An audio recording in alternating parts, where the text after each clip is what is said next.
제가 질문을 하나 드릴게요. 다음 인물들의 공통점이 뭘까 한번 생각해 보시기 바랍니다. 화면을 보시면 노아와 삼손, 또 엘리야, 히스기야, 예수님의 제자들, 또 바울과 바나바, 다윗까지 보시면은 이들의 공통점이 하나 있는데요. 뭘까요, 여러분? 이들 모두가 승리하고 난 다음에 그 다음에 곧바로 넘어졌다는 사실을 아십니까? 노아는 당대 의인이며 완전한 자죠. 방주 속에서 인류를 보존하고 모든 생명체를 보존한 자가 노아입니다. 그가 방주에서 내리자마자 이제 하나님께 예배를 드렸고, 하나님께서 그 징표로 무엇을 주시죠? 무지개를 주셨습니다. 자, 그런데 바로 그 기록 뒤에 뭐가 있는지 아십니까? 노아가 포도나무를 심고 술 취한 이야기가 성경에 기록되어 있습니다. 어이없게도 이것이 노아의 마지막 기록이라는 것을 우리는 아셔야 합니다. 그토록 멋진 노아의 모습, 믿음을 지키고 당대 의인과 같은 모습을 보이고 난 뒤에 그는 어처구니 없게도 실수를 하는 모습을 보인다는 것이죠. 삼손도 마찬가지예요. 삼손도 사사기 15장에 보면 엄청난 승리를 거두게 됩니다. 나귀 턱뼈로 블레셋 사람을 무려 1000명이나 무찌르게 되죠. 승리하게 됩니다. 그런데 바로 15장을 넘겨서 한 장 뒤인 16장 1절에 보면은 그는 밤에 누구를 찾아가냐면 기생을 찾아가는 모습이 성경에 나오게 됩니다. 자, 그리고 16장 내내 이어지는 이야기는 들릴라라는 여인에 관한 이야기가 나오죠. 그러니까 바로 앞 15장에서는 위대한 사사로서 영웅으로 쓰임을 받고 난 뒤에 삼손 역시 어처구니 없는 모습으로 나타나게 됩니다. 엘리야도 마찬가지예요. 열왕기상 18장에서 엘리야는 갈멜산에서 위대한 승리를 거두게 됩니다. 이방 선지자 850대 1로 싸워가지고 승리하게 되죠. 그러니까 하늘로부터 불이 내리도록 하게 한 사람이 엘리야입니다. 자, 그런데 바로 그 다음 장 한 장을 넘기면 19장에 이세벨이라는 여왕이 자기를 죽이려고 하자 엘리야가 낙심하여 도망가게 됩니다. 그리고 로뎀나무 밑에서 죽기를 간구하고 기다리죠. 일종의 오늘날로 친다면 자살 소동을 벌이게 됩니다. 승리하고 난 이후에 엘리야 역시 실족하게 됩니다. 히스기야도 마찬가지예요. 히스기야도 열왕기하 19장에서 승리합니다. 아수르 대군 18만 5천 명을 대상으로 기도로 승리하는 왕입니다. 자, 그런데 그가 병들어 죽게 되었는데 하나님께 기도함으로 생명을 몇 년 연장받게 되죠? 15년 연장받게 되는 거예요. 자, 그런데 바로 그 다음 이야기가 뭐냐면 히스기야 왕의 마음이 교만하여졌대요. 그래서 바벨론의 왕의 신하들이 왔는데 나라의 곳간 창고 모든 것을 다 보여주고 자랑합니다. 자, 그래서 이사야에게 책망을 받게 됩니다. 또 신약에 와서 예수님의 제자들을 한번 보세요. 그들이 평생 잊을 수 없는 기적의 현장에서 육신의 눈으로 오병이어의 기적 사건을 경험하게 됩니다. 참 위대한 하나님 나라의 조연으로 쓰임받게 되는 것이 예수님의 제자들 아닙니까? 자기들이 나누어주는 그 현장에서 물고기 2마리와 보리떡 5개가 계속해서 나눠주는데 늘어나는 모습, 바닥이 보이지 않아요. 그러니까 엄청난 승리의 모습 현장에서 경험하게 됩니다. 자, 그런데 그 다음에 나오는 모습이 뭐냐면 이 제자들이 배를 타고 가는데 풍랑을 만나서 두려워하는 모습이 나오게 되죠. 바울과 바나바도 마찬가지야. 아주 믿음을 가지고 하나님 나라의 귀한 선교 사명을 위해서 하나님 나라의 사명을 열심히 복음 전파를 하고 아름다운 동역의 모습의 파트너로서 일하게 됩니다. 안디옥 교회에서 동역하게 되죠. 선교사의 사명을 가지고 동역합니다. 자, 그런데 이들이 선교하면서 최고의 장애물이 뭐냐면 이방인들에게 할례를 주는 문제였어요. 자, 그런데 이 장애물이 사도행전 15장에서 예루살렘 회의를 통해서 해결이 됩니다. 이 장애물이 엄청난 장애물이 해결되고 난 다음에 성경이 무엇을 기록하여 우리에게 보여주냐면 마가의 요한 문제로 둘이 싸웠다고 피차 갈라섰다는 이야기를 우리에게 보여주고 있습니다. 자, 그리고 오늘 우리가 다윗을 보고 있습니다. 지난주에 사무엘상 26장이 기록하고 있는 다윗의 모습은 참 엄청나게 멋진 사람이라고 제가 말씀을 드렸어요. 사울을 무려 몇 번째로 살려주게 되죠? 두 번째로 그의 목숨을 구해주고 살려주게 됩니다. 마지막 만남이라고 말씀을 드렸어요. 하나님의 기름 부으심 받은 자를 나는 죽일 수 있다 없다? 없다. 그리고 이 문제는 누구에게 맡기겠다? 하나님께 맡기겠다. 바로 원수의 입에서, 사울의 입에서 네가 반드시 큰 일을 행할 것이라, 너는 승리를 얻게 될 것이다 라는 축복의 말씀까지 받아냅니다. 그러니까 마지막 만남을 참 아름답게 은혜로 마무리 지은 다윗의 모습을 우리가 살펴보고 난 다음에, 그런데 오늘 27장을 보세요. 완전히 어이없는 모습이 1절에 나타납니다. 보세요. 다윗이 그 마음에 생각하기를 내가 후일에는 누구의 손에 붙잡히리니? 사울의 손에 붙잡히리니 내가 어디로 피해야겠다? 블레셋 땅으로 피해야겠다. 그래서 들어가는 것이 좋으리로다. 사울이 이스라엘 온 영토 내에서 다시 나를 찾다가 단념하리니 내가 그의 손에서 벗어나겠다라고 해서 누구를 찾아가요? 블레셋의 왕 아기스에게로 찾아가게 됩니다. 이 블레셋이라는 나라는 해안가 지역의 5성읍으로 이루어진 도시 연합 국가가 블레셋입니다. 끊임없이 이스라엘과 싸우는 나라인데 그 중에 아기스라는 왕이 통치하고 있는 그 성에 들어가 아기스 왕에게로 가게 됩니다. 가드 왕이죠. 자, 무엇을 말하고 있냐면 성경은 다윗도 역시 위대하지 않다 우리에게 보여주고 있습니다. 그러니까 사람은 위대하지 않다는 거예요. 착각하지 말라라는 거죠. 여러분, 성경에서 다 대단해 보이는 인물들이었잖아요. 근데 하나님의 은혜 가운데 있을 때 하나님의 축복의 통로로 그들이 그 현장에서 쓰임을 받을 때 참 멋져 보입니다. 위대해 보입니다. 근데 사실은 인간은 어떤 존재냐? 잠시 잠깐이라도 주의 은혜 안에 머무르지 못하고 바깥에 거하게 되는 순간 사람은 아무것도 아닌 존재라는 것을 우리에게 보여주고 있는 것이죠.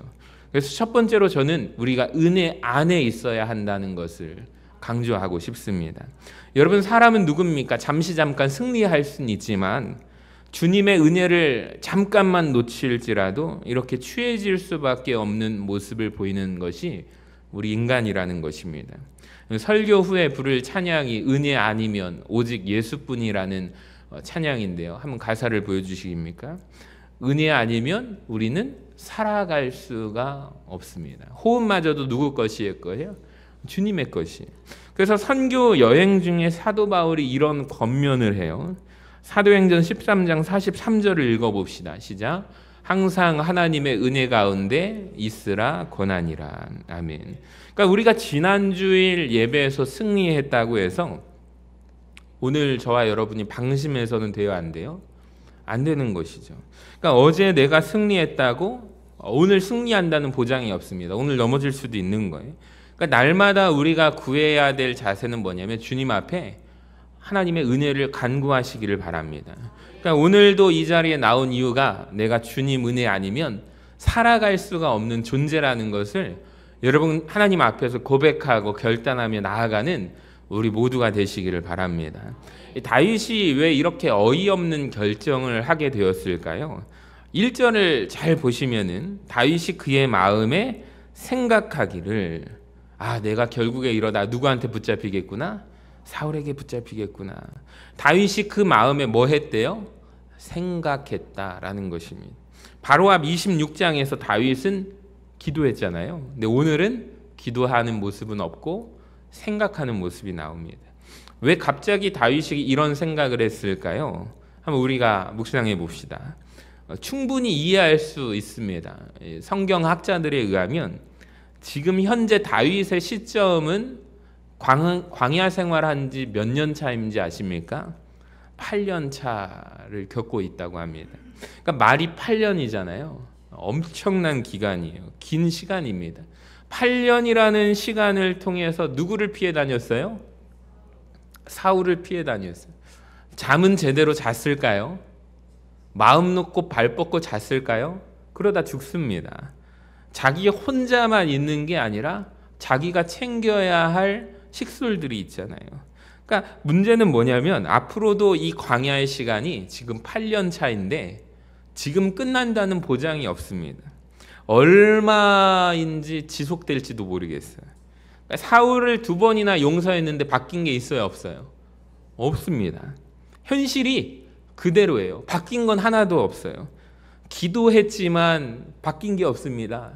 그러니까 다윗 마음이 얼마나 낙심이 됩니까? 그러니까 이런 마음이 자기 안에 생각으로 다가오는 거죠. 그러니까 우리가 충분히 이해할 수 있습니다. 자녀를 위해서 내가 기도했어요. 길게 기도했는데 바뀐 게 있어요, 없어요? 없어요. 남편의 구원의 문제를 놓고 기도했는데 바뀐 게 있어요, 없어요? 없어요. 직장을 놓고 기도하는데 태를 열어달라고 하나님 앞에 간절히 기도하지만 잠깐의 은혜 가운데 머물렀지만 그때뿐이고 바뀌는 건 없어요. 그러니까 내 문제가 그대로예요. 환경이 그대로라고요. 다윗이 그래서 낙심된 것입니다. 그러고 보니까 사무엘상 26장의 마지막 절에 이렇게 끝나요. 25절을 보세요. 같이 읽어봅시다. 시작. 다윗은 자기 길로 가고 사울은 자기 곳으로 돌아가니라. 제가 이 말씀을 지난주에는 무심코 지나갔는데 오늘 말씀을 준비하면서 묵상해 보니까 이 엄청난 의미를 담고 있더라고요. 잘 보세요. 기가 막힌 이야기가 성경에 담겨져 있더라고요. 다윗은 어디로 갔대요? 자기 길로 갔대요. 사울은요? 자기가 있을 곳으로 돌아갔대요. 그러니까 사울은 즉 돌아갈 곳이 있어요, 없어요? 있어요. 사울은 자기가 돌아갈 곳이 있습니다. 장소가 있어요. 어디요? 기브아에 자기 왕궁이 있잖아요. 왕궁에 가면 자기를 보호해주는 안정된 장소, 편히 쉴 수 있는 나의 돌아갈 곳이 있는 거예요. 근데 다윗은 어떻습니까? 돌아갈 곳이 있어요, 없어요? 없어요. 그가 돌아갈 곳은 말씀 속에 보니까 돌아갈 길만 있어요. 길이 있습니다. 그 길은 어떤 길입니까? 광야의 길입니다. 그 길은 도피의 길이고요. 안정되지 않는 삶의 길입니다. 끝이 보이지 않는 그 길로 다시 다윗은 돌아가야만 해요. 얼마나 답답합니까? 낙심이 됩니까? 그러니까 우리 중에 지금 다윗의 심정을 충분히 이해할 수 있는 분들이 저는 오늘 이 자리에 계시리라고 생각이 듭니다. 근데 여러분 그거 아십니까? 지금 우리가 사무엘상 27장을 오늘 우리가 1절부터 읽었는데 사무엘상이 얼마 남지 않았어요. 그러니까 곧 있으면 끝나요. 불과 4장 뒤에 사무엘상 31장에서 누가 죽습니까? 사울이 드디어 죽습니다. 그러니까 시간으로 따지면 오늘 본문에서 알려주는데 다윗이 1년 4개월 동안 시글락에서 머물게 되거든요. 그러니까 말하자면 지금 시점에서 27장 1절이지만 1년 4개월, 즉 1년 반 정도의 시간만 지나면 누가 죽어요? 사울이 죽는다고요. 참았다면 어땠을까? 근데 문제는 지금 다윗은 그게 눈에 들어오지 않는다는 것입니다. 눈에 보이지 않는다는 것입니다. 오랜 시간을 기도했어요. 현실은 아무런 변화가 없는 것 같지만 여러분 오늘 이 말씀을 함께 나누는 저와 여러분에게 혹시 낙심된 마음을 가지고 오늘 하나님 앞에 나온 우리 성도님들 오늘 말씀을 통해서 하나님께서 여러분의 마음을 위로하여 주시기를 주님의 이름으로 간절히 축원합니다. 그러니까 눈에 보이지는 않지만 하나님은 반드시 일하고 계심을 믿습니다. 사실 얼마 안 남았는지도 모릅니다. 그러니까 내 눈에 보이지 않는다고 하나님 일하지 않으실까? 여러분 아니에요. 제가 지금 지난 주일에 엄청난 경험을 했는데 우리 교회 안에 성도님들 가정 가운데 기도 제목이 있잖아요. 남편 구원의 문제를 놓고 기도하는 한 가정이 그 남편이 지난 주일에 와서 예배를 드렸어요. 예배 끝나고 나서 저하고 안부 묻는데 그분이 딱 하는 첫 마디가 뭔지 아세요? 이인철 목사님 설교를 내가 이번에 처음 들었습니다. 참 좋네요 라고 하시고, 또 그렇게 자녀를 위해서 기도하는 가정이 있는데 지금 그 딸이 교회를 나오고 있어요. 제가 이제 간절히 기도하거든요. 기도하면서 말씀을 드렸어요. 그 부모님에게 빨리 등록카드 등록해야겠습니다. 그랬더니 목사님 잠깐만 좀 기다려 보시라고. 그래서 아마 알아서 자발적으로 할 것 같다고 해서 얼마나 감사한지 모르요. 근데 이게 굉장히 오래 걸렸거든요. 근데 드디어 그 끝을 하나님께서 보여주시는 것 같아요. 더욱더 기도해야겠구나. 하나님께서는 일하시고 계신다. 할렐루야. 여러분, 여리고성이 무너질 때를 잘 보세요. 며칠간을 돌아야 되죠, 여리고성을? 일주일간, 7일간 돌아야 되는데 6일까지 변화가 있어요, 없어요? 아무 변화가 없어요. 여러분, 만약에 이런 생각을 해봅니다. 여리고성을 7일간 돌아라 라고 말씀하셨을 때 하루 돌았어요. 돌고 나서 성벽을 보니까 실금이 나져 있는 것 같아요. 둘째 날 돌았어요. 확실히 실금이 보여요. 할렐루야. 그랬더니 셋째 날 도니까 금이 확실히 가져 있는 것을 육안으로 확인할 수 있고, 넷째 날 도니까 부스러기가 그 금 사이에서 떨어지면 얼마나 좋을까요? 그걸 만약에 본다면 여러분 4일간 돌고 그걸 확인하고 난 다음에 7일 동안 안 돌 사람 아무도 없습니다. 근데 하나님은 이런 방법으로 안 하십니다. 6일 동안 그 여리고성의 견고한 여리고 성벽이 어떠한 변화도 없이 그저 그 상태로 있습니다. 아무런 변화가 없는 것 같아요. 하나님께 기도하지만 하나님은 일 안 하시는 것 같아요. 왜 근데 하나님이 그렇게 하실까요? 하나님이 우리에게 요구하시는 것은 절대적인 하나님을 향한, 그분을 향한 우리의 신뢰를 요구하신다는 거예요. 너는 진정으로 나를 믿느냐? 그 믿음을 보여라 라고 말씀하십니다. 아무런 변화가 없는데 하나님을 신뢰하고 끝까지 믿음을 가지고 돌아라. 할렐루야. 여러분, 그러할 때 여리고성이 무너지게 된다는 것을 여러분 믿으시기를 바랍니다. 나아만 장군이 문둥병을 가졌잖아요. 치유함을 얻었을 때도 마찬가지죠. 요단강에서 몇 번 목욕하래요? 7번 목욕하래요. 근데 한 번 목욕했는데 피부 색깔이 바뀌면 얼마나 좋을까요? 두 번째 목욕했더니 어린아이 살결처럼 팔뚝 한쪽이 뽀얘지면 얼마나 기분이 좋을까요? 3, 4일 했더니 상체가 다 하얗게 되고, 열심히 했더니 이제 몸 전체가 머리부터 발끝까지 나병이 다 사라진다면 얼마나 좋을까요? 근데 6번 목욕할 때까지 변화가 있어요, 없어요? 아무런 변화가 없는 거예요. 신뢰하는 마음을 가지고 7번째 가야 순종할 때 변화가 일어난다는 것입니다. 찬송가 가사 중에 이 눈에 아무 증거 아니 배워도 무엇을 가지고서 걸어가면, 믿음만을 가지고서 걸어가면 여러분 하나님께서 역사하여 주실 줄로 믿습니다. 그러니까 불과 지금 다윗이 몇 년 남았어요? 1년하고 1년 반 정도 남았거든요. 근데 그 시간을 못 기다린다고요. 못 참아요. 다 참았는데 조금만 기다리면 되는데, 여러분 그래서 우리가 낙심하지 마시기를 바랍니다. 주님의 시간에 주의 뜻 이루어지기를 우리가 기다리며 나아가기를 소망합니다. 그러니까 하나님을 신뢰할 때 내 상황이, 내 현실의 모습이 안 바뀌는 것 같지만 여러분 그때까지 신뢰하며 기다리는 우리 모두가 되시기를 주님의 이름으로 간절히 축원합니다.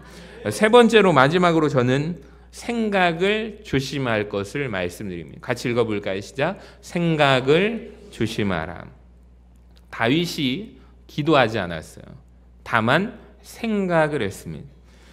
여러분, 생각 자체가 무슨 문제가 있겠습니까? 사람은 생각할 수밖에 없는 존재 아닙니까? 근데 생각을 하는데 어떠한 생각을 했느냐가 문제 아닐까요? 다윗은 무엇을 생각하냐면, 내가 시간이 지나면 후일에 사울의 손에 붙잡혀서 결국엔 죽을 수밖에 없겠다. 이대로 여기에서 계속해서 버티다 보면 내가 사울에게 잡혀서 망할 수밖에 없을 것 같다. 이 생각을 하게 돼요. 다윗은 사실 이 순간에 어떤 생각을 해야 되냐면 하나님에 관한 생각을 해야 됩니다. 그러니까 하나님의 약속에 대해서 생각해야 돼요. 하나님께서 나를 기름 부어 세워주셨지. 나를 왕으로 세워주신다고 말씀하셨지. 골리앗 앞에서도 승리한다고 말씀하셨지. 원수 사울의 입에서도 네가 반드시 승리하고 왕이 될 것이다 라는 축복의 말씀을 듣게 하셨지. 할렐루야.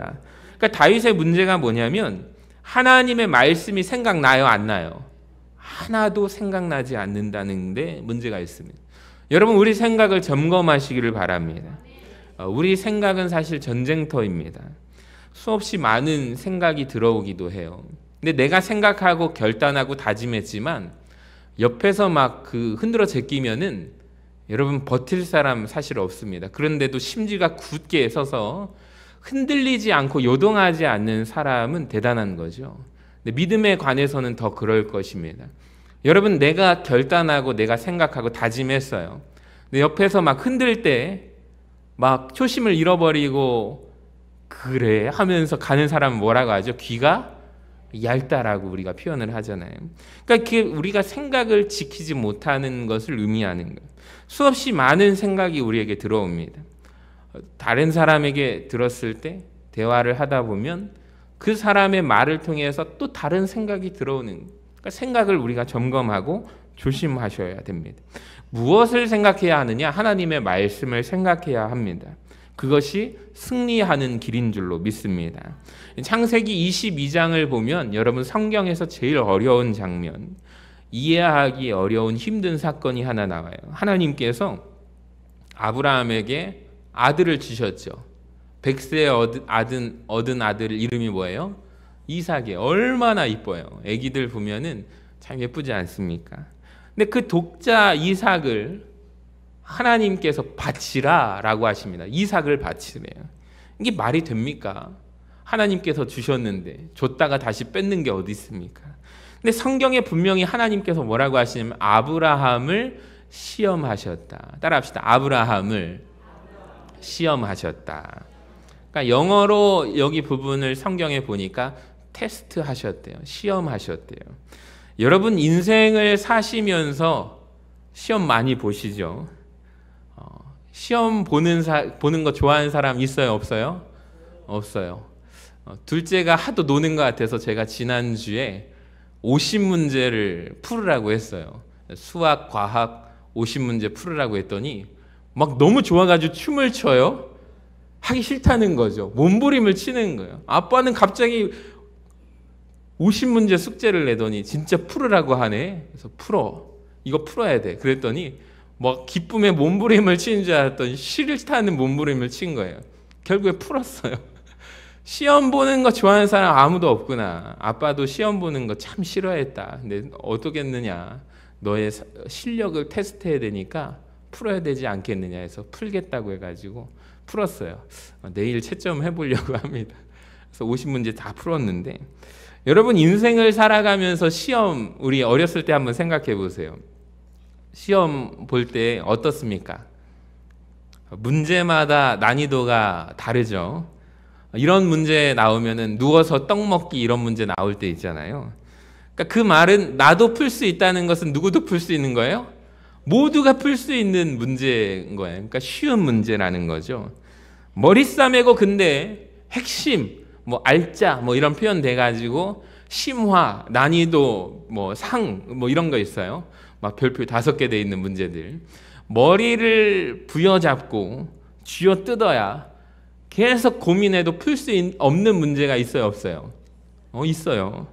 근데 이 학생이 우수한 학생인가 아니면 우수하지 않은 학생인가 구별할 수 있는 변별력이 어디에 나오죠?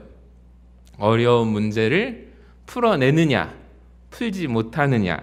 남들이 다 푸는 문제를 다 푸는 것은 그건 중요하지 않아요. 그러니까 남들이 못 푸는 어려운 문제를 풀어내는 것이 변별력이 있습니다.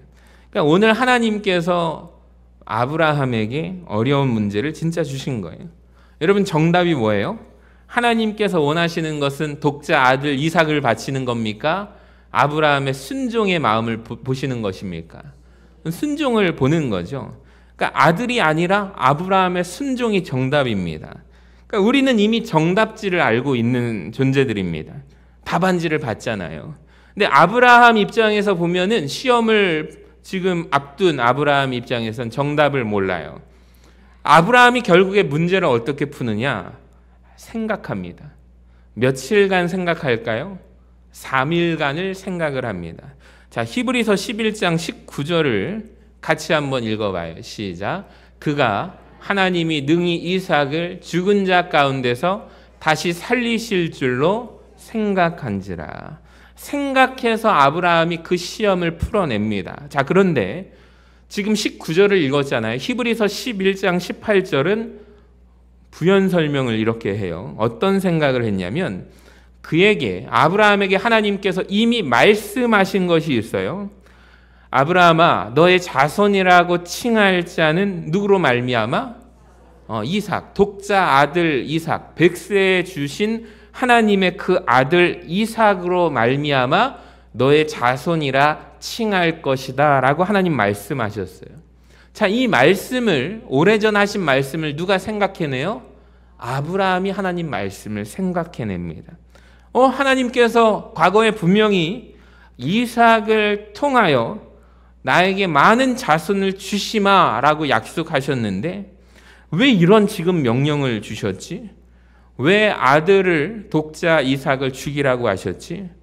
혹시 내가 정말로 하나님 말씀에 순종해서 그 아들을 죽일지라도 하나님께서 다시 살려내실 계획인가 보다. 그가 생각했다는 거예요. 할렐루야. 여러분, 아브라함이 3일 동안 생각해서 내린 결론이 바로 이것입니다. 하나님의 약속의 말씀을 그가 기억해서 생각해낸 거예요. 자, 그래서 아브라함이 3일 동안 아무 말 하지 않습니다. 창세기 22장을 보면 5절에 침묵을 깨고 이렇게 얘기를 해요. 너희는 나귀와 함께 여기서 기다리라. 내가 아이와 함께 저기 가서 예배하고 우리가 너희에게로 돌아오리라 하고. 여러분, 여기에서 제일 중요한 단어가 하나 있습니다. 따라합시다. 우리가. 다시 한번 우리가. 보이십니까? 맨 마지막 네 번째 줄에 우리가 너희에게로 돌아오리라. 여러분 지금 잘 보세요. 이게 믿음의 고백인데요. 지금 아브라함이 내가 아이와 함께, 내 아들과 함께 저기 가서 하나님께 예배하고 나서 나만 돌아오리라. 내가 돌아오리라. 이 표현이 있어요, 없어? 없어요. 그러니까 우리가 돌아오리라. 진짜 아브라함은 믿었다고요. 지금 가서 내 아들 독자 이삭을 바치라고 해서 하나님 앞에 아들을 바치기 위하여 제사 드리러 아들을 죽이러 가는데 내가 혹 그 말씀에 순종해서 아들 이삭을 죽일지라도 하나님께서 다시 그 아들을 살려주실 거라고 나는 확실하고 믿기 때문에 반드시 우리가 돌아오겠답니다. 할렐루야. 이 놀라운 이야기 아닙니까? 이 결과는 그냥 나온 게 아니라 아브라함이 며칠간 생각을 했다고요? 하나님의 말씀을 3일간 생각해낸 거예요. 말씀을 붙잡았다고요. 오늘 다윗의 문제는 무엇입니까? 다윗이 기도하지 않고 생각했다라는 그 자체가 문제가 아니에요. 문제가 하나는 하나님의 말씀이 하나도 그의 머리에, 기억에 생각나지 않았다는 것에 문제가 있습니다. 현실만, 눈앞에 보이는 지금 현실만 다윗이 보고 있다는 것이죠. 여러분, 오늘 이 가운데서도 하나님께서 이 말씀을 오늘 이 자리에 굳이 듣게 하신 분이 저는 반드시 있다고 생각합니다. 그러니까 지금 그분은 하나님께서 테스트, 아브라함에게도 마찬가지로 우리의 믿음을 검증하기 위한 시험을 보고 있는 것과 같다고 저는 생각합니다. 지금 나에게 어려운 문제가 주어졌습니까? 여러분, 이 문제를 도대체 어떻게 풀어 가시겠습니까? 생각하시기를 바랍니다. 무엇을 생각하는가? 선하신 하나님의 은혜를 생각하는 저와 여러분 되시기를 바랍니다. 능력이 많으신 하나님을 의지하고 생각하는 것입니다. 나를 향하여 이곳에 이 서신 제단의 발걸음을 이끄시고 인도하신 하나님의 은혜를, 역사를 생각하는 거예요. 여러분, 그 하나님을 생각하고 붙들고 말씀을 기억할 때 그 문제가 여러분의 인생 가운데 풀어지게 될 줄로 믿습니다. 내 모든 헛된 생각 내려놓으시고 주의 말씀, 약속의 말씀을 붙들고 생각나는 밤 되시기를 주님의 이름으로 간절히 축원합니다. 말씀 마칩니다. 아까 전에 성경의 위대한 인물들에 대해서 제가 말씀을 드렸는데 공통점이 있다고 했어요. 위대한 축복의 통로로 쓰임 받았지만 승리하고 난 뒤에 그들은 넘어졌다는 것을 기억하시기를 바랍니다. 성경이 왜 굳이 이걸 보여줍니까? 우리는 완전하지 않아요. 인간이 대단하지 않아요. 그 인간을 쓰신 하나님이 위대하시지. 그 은혜 가운데 우리가 머무를 때만 여러분 우리가 위대하게 쓰임받게 되지, 우리가 그 은혜 놓치면 아무것도 아니라는 것을 기억하시기를 바랍니다. 낙심하지 마시기를 바랍니다. 다윗이 상황이 바뀌지 않아서 현실 가운데 변한 게 하나도 없어서 그는 낙심합니다. 근데 여러분 기억하세요. 상황이 바뀌지 않아도 여리고성을 7번 돌으라고 했는데 7번 돌고 날 때 하나님이 그 순종을 보시고 일하십니다. 여러분 다윗 마찬가지, 얼마 남지 않았잖아요. 여러분도 마찬가지, 그분의 시간에 그분의 뜻이 이루어지기를 기도하시기를 바랍니다. 무엇을 생각하느냐가 중요합니다. 나의 헛된 생각 내려놓으시고 하나님의 약속의 말씀을 붙잡는 저와 여러분 되시기를 주님의 이름으로 간절히 축원합니다.